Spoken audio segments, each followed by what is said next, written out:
Good day, fellow South Africans and citizens of the world. And you know, one of the things about this channel is we try and keep it real. We don't get into the politically correct crap. We talk about what is real. And one of those people who's a great teacher on a large percentage of the black Africans in South Africa is Fiona, who they call the White Zulu. And of course, we're talking about the Zulu people in South Africa, which form a huge percentage of the black population. And of course, the Bantu people are also other tribes like the Xhosa and so on. So you could basically say this cuts across the whole spectrum. But what she's talking about here, which is really, really interesting, and before we actually go into this, if you go onto my main home page for Loving Life and you're on a computer, and you scroll right down at the bottom, you'll see there's a playlist which is called The White Zulu. If you click on there, you'll be able to listen to all the articles that I've put onto video from Fiona, and it gives a fascinating insight into the black culture and the way of thinking, and how language totally creates this disparity between the white population and the black population. It's a language issue. It's hugely significant. Words that they do not understand, concepts that they do not understand, that white people do because they speak English, and they, through that language, they understand the concept. Now, that sounds complex. Just go and have a look at the playlist and you'll get a much better understanding. Okay, let's get back to Fiona's latest article. And this article is called More Insights into the Way Africans Behave. In the mid-1980s, I was living in Natal and used to go birding and hiking with a very good friend. She was a doctor at one of the largest black hospitals in Natal. For her sake, I am not going to tell you the name of the hospital. As we walked, binoculars slung around our necks looking for particular species of birds, she confided in me a little about the work she was doing. She had received highly classified instructions from the Nationalist Government Minister of Health to do some special research both in the mortuary and on black patients. She was to perform tests during post-mortems, measuring the thickness of the African skull, weighing and measuring their brains, measuring the length of their intestines, both large and small, and other tests. Over the years she had been doing this work, she had discovered that the African skull is considerably thicker by centimeters and denser than a European skull. She also found that their brains were noticeably all smaller and weighed less than those of Europeans. After measuring, she found that their intestines were substantially longer than ours, and this allows them to carry a lot of extra bacteria to digest rotting meat, which will most certainly give us food poisoning or salmonella. She told me that this explained why African patients could walk into the hospital with a panga embedded in the skull and appear to suffer no brain damage or ill effects whatsoever. There is also this anomaly among Africans that makes them different. Among Europeans, when a woman's weight drops below a certain mass, she stops menstruating. Among Africans, even in the worst droughts, when there very little food is available and the woman's weight drops to almost skeletal extent, they continue to menstruate and thus procreate. I'd always wondered why, whenever there was Africans walking, a path quickly formed in the grass. A prime example of this was when I was at boarding school for 6 years. There was a large square of closely mown grass between the chapel and our classrooms. All we girls were forbidden to walk across this lawn and had to skirt around it, using the concrete walkways past the assembly hall. Now, we had exactly the same thing at Cornwallis. We had this like courtyard with the grass in the middle and the cement walkways on the sides, which took you into classrooms, and we were not allowed to put 1 foot on that grass. I know exactly what Fiona's talking about here. We always had to wear shoes, of course. 3 times a day, a Zulu woman would walk from the kitchen to the sanatorium, carrying on her head a tray of food for any patients there. She was always barefoot. Within days, a path formed across the lawn, which she used as a shortcut to the San. Now the San is like a little school hospital. We had a San at Cornwallis as well. The groundskeeper had to then fence the path off, forcing her to walk next to it. She almost instantly created another path. This puzzled me, as I'd seen these paths made by our Zulu staff on the farm, but had never thought much about it. Many years later, from 1982 to 1986, I was living in Harding, a one-horse town near Kokstad. Harding is beautiful. Beautiful, beautiful, beautiful, beautiful place, or used to be. We had a lovely big country club with tennis courts, bowling green, and of course the inevitable 19th hole, or the clubhouse, which was a watering hole for all the local farmers and townsfolk alike. We had had a fun day bowling match for everybody on the pristine bowling green. At sundown we all repaired to the veranda of the clubhouse for drinks and watched while the old causer man, who looked after the greens, including the bowling green, dragged a long hosepipe out. He was barefoot and began watering the fine grass with a hose. One of the farmers said, just look at his footprints," and we all watched as, after every step he took, he left an imprint of dying grass on the immaculate green. There had been about 30 of us all wearing shoes, playing bowls all day long on that same green, but it had remained unblemished. "I keep telling the bugger to wear shoes whenever he's watering or mowing the green," said another farmer who was in charge of maintaining the golf course, as well as the rest of the country club grounds. "But he never listens." I spent almost all my life barefoot on my farm, and we played tennis on our own courts, seeded with New Zealand brown grass, always barefoot. Never once did our feet leave any imprint on that fine, sensitive and delicate grass. I described this to my doctor friend, and she was very interested. She told me she would start taking samples off the feet of Africans in the mortuary, as well as those of living patients. The outcome of these tests, after intense scrutiny under the microscope and other chemical tests, was that African feet extrude a specific but unknown chemical which is toxic to grass. The only explanation she could give was that while evolving, leaving paths in the grass allowed Africans to find their way back to the tribe or follow them to the good hunting grounds. Other tests revealed that the majority of Africans have a low IQ, probably an average of 70, and are of low intelligence compared to Europeans. They also suffer from stereopsis, in which binocular disparity alters their depth perception, as well as leaving them with poor 3D vision.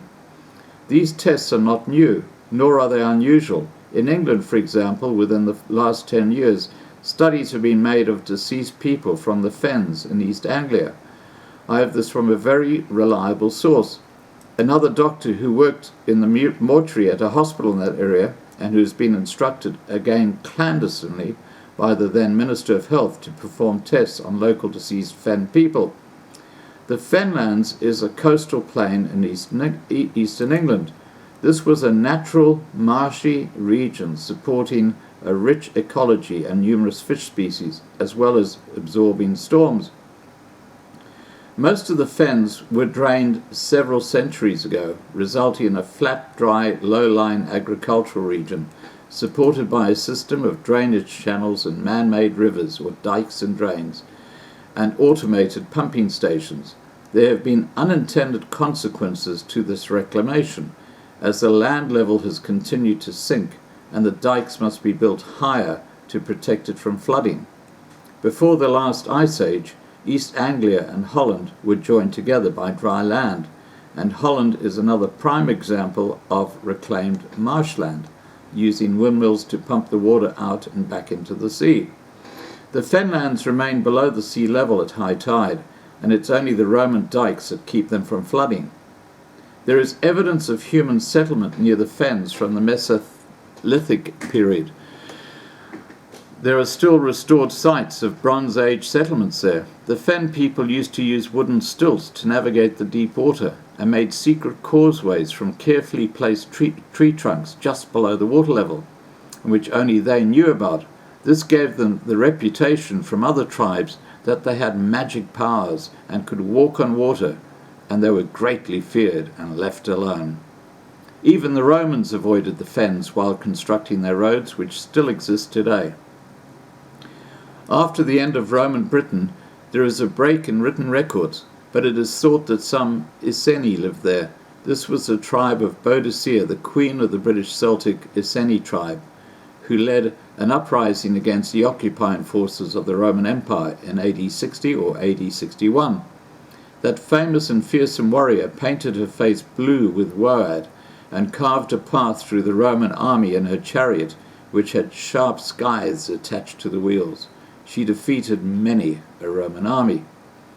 Surrounded by water and marshes, the fens provided a safe area that was easily defended and not particularly desirable to invading Anglo-Saxons. This, of course, created a lot of inbreeding, and tests done on local people currently living in the fenland area still display some of the signs of inbreeding, including webbed hands and feet. These are corrected by surgery this day. To prove that Africans in southern Africa are incapable of farming, you just need to look at places like the Transkei and Transkei, and I've seen those areas in recent years, and it's tragic. But anyway, let's continue. Transkei is a total area covering 45,000 square kilometers or 17,000 square miles. The large main segment is bordered by the Mtamvuna River in the north and the Great Kai River in the south, with the Indian Ocean and the Drakensberg mountain range, including parts of the landlocked kingdom of Lesotho, and was handed over to the Xhosas as a homeland from 1976 to 1994. That's when it became the independent homeland. And I was actually working at Ikopa at the time, and I have to tell you a story. Okay. I worked at the bank agency in Umzimkulu, which is about 25 kilometers from Ikopa, south of Ikopa.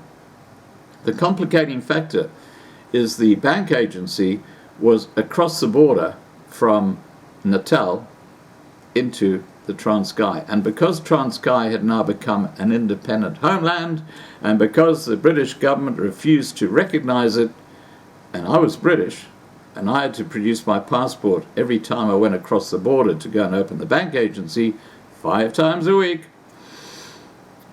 the customs official would come up, have a look at my passport, and he'd make me go through all the loops. I'd have to fill in forms, the whole 9 yards. It took about half an hour, so I had to leave Ikopa about half an hour earlier to open up the bank agency in time. And despite my pleadings, this guy, he was in power, and nothing was going to change. I had to get my passport stamped. I had all these Umzimkulu stamps in my old British passport because Britain had not recognized the Transkei. So this went on for about 2 weeks. Now, again, this is where the cause and effect comes into play. Because this same guy who was employed at the customs post, he had to come into my bank agency to go and cash his check, didn't he? Hadn't thought that through very well, had he? So, when payday came, loud and proud, he came into the bank agency. There was a big queue because just about half of Umzimkulu had received their checks. And because he was so important, being in charge of the customs post, he just walked right to the front and kind of just stood there and looked at me. And I looked at him and I said, I know you, you're from the customs post, aren't you? He said, yes, I'm in charge of the customs. I said, well, you might well be, but you can go and join the back of the queue because you are no more important than any other of our customers. So he looked at me once and he looked at me twice and he said, and off he went to the back of the queue. An hour later, he got to the front, and I looked at the form that he had completed, and he had put the wrong date on the deposit form. So I said, I'm sorry, you've completed your forms incorrectly. Can you please go and join the inquiries counter, and they'll go and sort it out for you. And he looked at me with like a look of shock and disbelief in his face. He was just beside himself.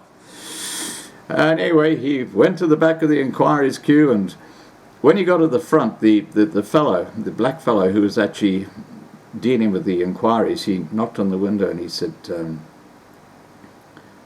"What's wrong?" I said, "The date's wrong." He said, "Oh, okay." So he fixed up the date and he got the guy to initial it.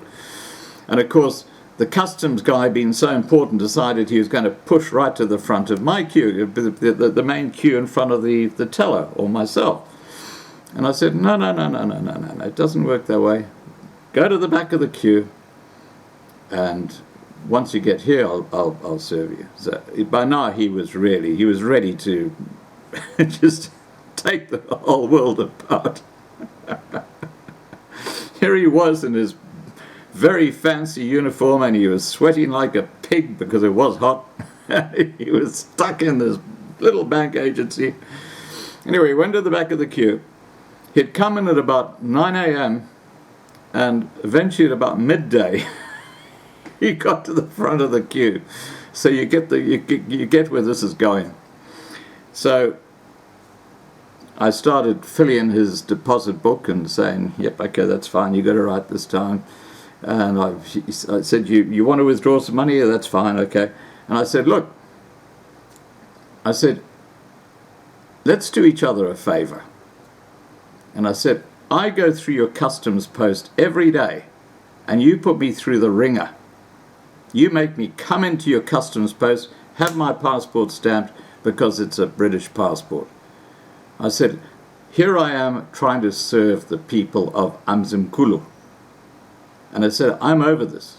I said, "I can tell you now that every time you get a paycheck, you're going to be spending 3 or 4 hours in this bank agency trying to cash a check, unless we can come to an agreement."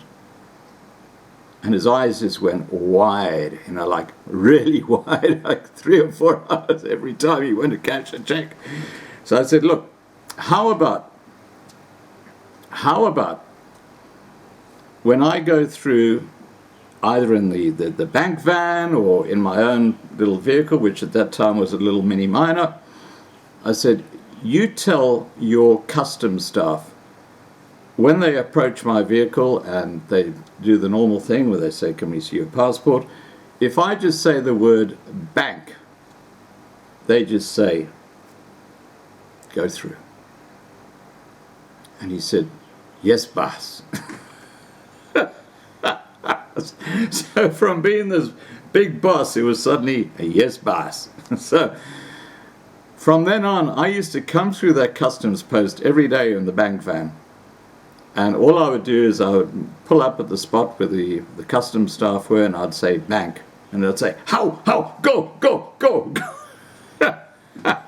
And it gets even better, because at that time I was writing a book about these trade tokens of Strachan and Company. And I was meeting up with the guy who was the general manager of Strachan and Company, which is based in Umzimkulu, because I had collected coins and I was writing this book. And I often used to go through there at 10 o'clock at night, 11 o'clock at night, after having a long chat to Ken Strachan. And when I sort of drove up to customs, this is at 10 o'clock at night, dark, headlights on, one of the custom guys would come up and say, "Passport," and I'd say, "Bank." "How? Go." It was like a secret password. And of course, from then on, the guy in charge of customs and I were great mates, because he would come in and I'd say, "Come to the front," and so he was happy, I was happy, everybody was happy. But that's a true story. That happened back in 1976, 1977. Oh, I remember those days. Anyway, let's get back to her story. I do apologize for the getting off topic. But this is what it was like in Transkei back then. Okay, she says, "Originally beautiful, rich, and very fertile and productive land, I remember as a small child, up to the age of 13, Dad driving the 6 of us every year in our big black Pontiac for 2 days through the Transkei, stopping off at the Butterworth Hotel for the night to visit my maternal grandparents who had retired from George, a small and beautiful town on the Cape Garden route to Leisure Isle. This enchanting little island is situated in the centre of the nice lagoon, Oh, it's so beautiful there. In a charming small town called Neisner. They had bought a small house, and Grandpa Southey had a dinghy in which he taught us all how to row, as well as collect mud prawns and those hideous long red wriggling bloodworms for bait at low tide. Come high tide, we 4 children would go out with him in his dinghy and catch delicious yellowtail, grunter, steenbras and stump-nosed fish. We also caught the annoying blassops, inedible puffer fish, which inflates to display those tiny little spines protruding from their spotted skin. They ground their teeth alarmingly as we struggled to remove the hooks from their mouths to throw them back into the water. After the Transkei was given to the Africans, it and the Transkei rapidly became a wasteland of devastating soil erosion from overgrazing by goats. These animals eat the grass right down to and including the roots and kill it off. There is not a tree in sight, as they've cut them all down for firewood, but never, ever planted even one to replace it. This was all blamed on the fact that the men were forced to, actually they choose to, go up to Johannesburg to work on the gold mines, coming back once a year with a generous salary. There was a huge outcry from all the liberals that they had to live in single-sex dormitories, but in fact they saved all their money because they didn't have to pay rent anywhere, nor did they have to buy food or clothing. The true fact of the matter was that it had always been the women who had done all the work, as I've explained before, and all the men did was loaf around drinking amahewu, let me get that right, amahewu, which is that sort of corn beer, and fighting, fighting, we've discussed this in detail. Naturally, they fathered a child as well each time they went home. Transkei remains a wasteland and completely unproductive. The causes never fence any areas off with barbed wire, allowing grazing animals to roam into the small patches of withered mealies which they rely upon as food. The 5-hour drive, if you dare to take it through the Transkei, is extremely hazardous, as cattle, horses, donkeys, pigs, sheep and people wander into it or across potholed main roads, day and night.